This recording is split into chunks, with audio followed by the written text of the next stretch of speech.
Hello everybody, welcome back to Screen Stars and welcome to another of my PlayStation 4 reviews, and today's review is for Ghost Recon Breakpoint. Now this is a game that was released late last year to an underwhelming response, I think it is fair to say. However, I was a big fan of Ghost Recon Wildlands, and I'm a big fan of Ubisoft in general. I really do generally enjoy their games. I love the Assassin's Creed, especially the last two, Odyssey and Origins. I love Watch Dogs 2, and I'm a big fan of the Division games, especially Division 2. I really enjoy that game, and I've been playing that a lot. So when Ghost Recon Breakpoint was announced, this game, I was quite excited to play it. Because I was such a fan of Wildlands, I thought it was a really entertaining game. It was almost like a military version of GTA almost, and I liked most of the mechanics in that game, so I was reasonably looking forward to this game. And then when it came out, well, it got absolutely slaughtered by almost everybody for a various number of reasons, and most of it was to do with the nefarious microtransactions associated with the game.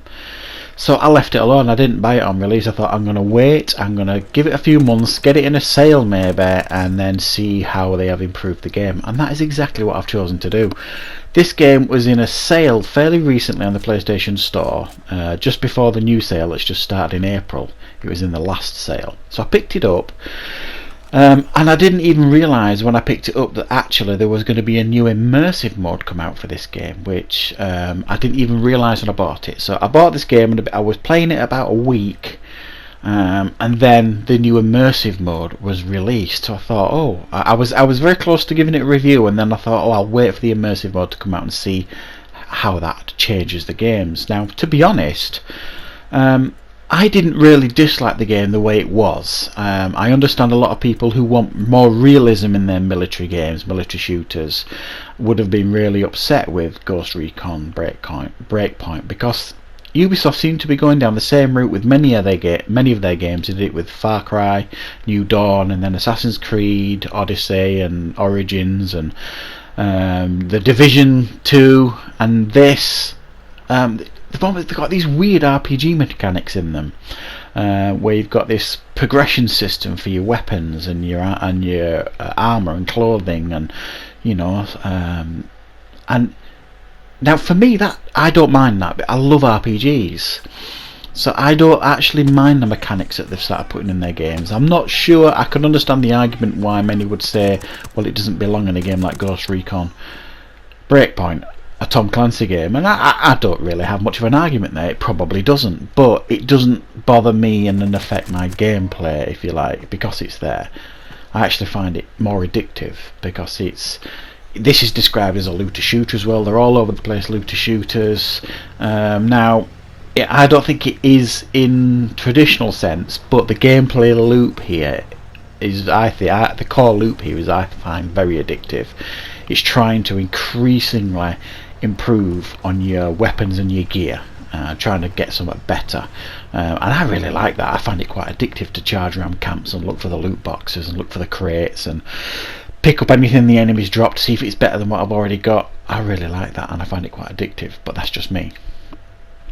But with this new immersive mode, you can basically, and what that means is you can customise this game however you want. If you don't want that RPG mechanics in there, you can get rid of it. You can really customise this game however you want. You can make it so you just carry one weapon, not two, one weapon and a handgun. You can make the game more difficult or more easy. And I must admit, putting this immersive mode in, I think if this mode had been in from the start, this game would probably have been far better received, I am guessing. So I'm essentially, what I'm saying is, if you weren't sure about this game, you can customise this game exactly however you want, so that's got to be a plus depending on what type of gamer you are. Now in regards to the story, you're not getting anything particularly mind-blowing here. The story here is you are an elite group of soldiers, or in charge of an elite group of soldiers. You are sent to this island that is run by this tech giant, Jake Schnell I think he's called.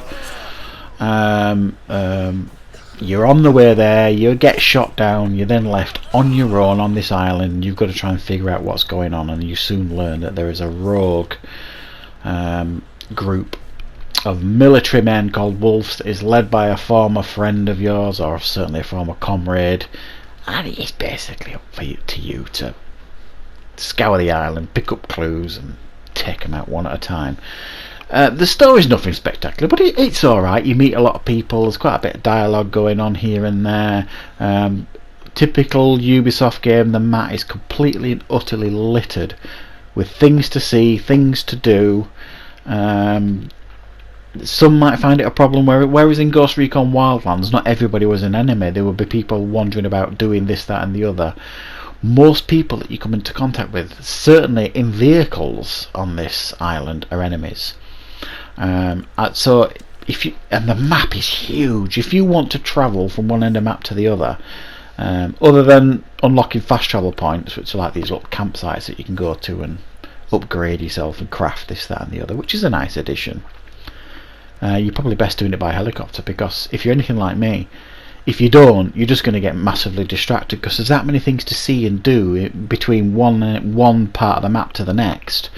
Raiding camps, taking out soldiers, grabbing loot boxes, looking for blueprints, looking at investigations to unlock new missions, and literally they're everywhere. You could argue there's too much to do, as there usually is on Ubisoft games and maps, but it keeps you certainly busy, this game.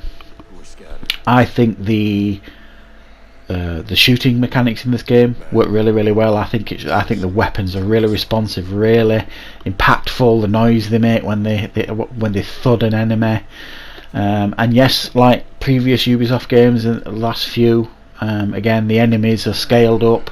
So, but it doesn't necessarily matter, because you can one-shot enemies with headshots pretty much. But depending on your thoughts on how that works in the game, scaling up enemies, it doesn't bother me, to be honest. If you progress through the story as you should, you kind of level up as you come across these enemies. If you just want to wander around the map, you're going to find a lot of enemies that are far too powerful for you. It's that sort of game, unfortunately.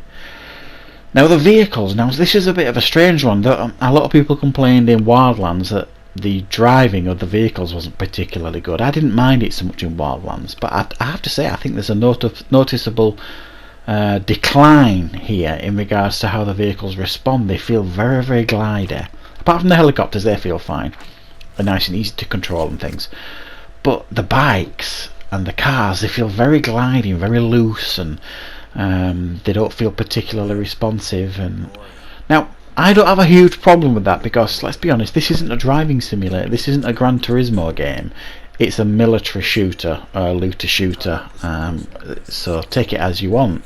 I don't buy games like this for the driving mechanics in them. It's there, it's a nice option that it's there, but it doesn't make or break the game for me. If it's a deal breaker for you, then you're not going to like the driving mechanics in this game. They kind of suck.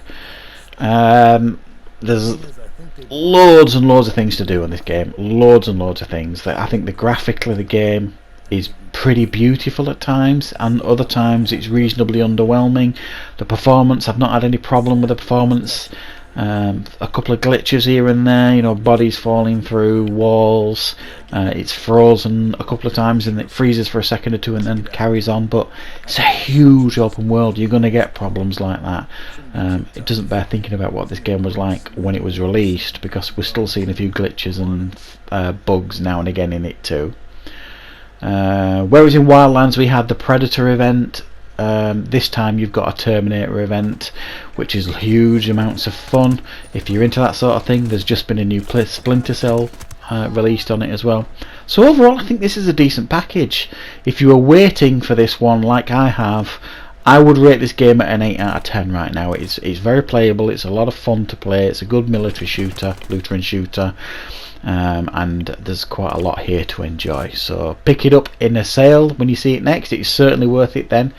I hope you enjoyed this review and I hope you found it useful. Thank you very much for watching.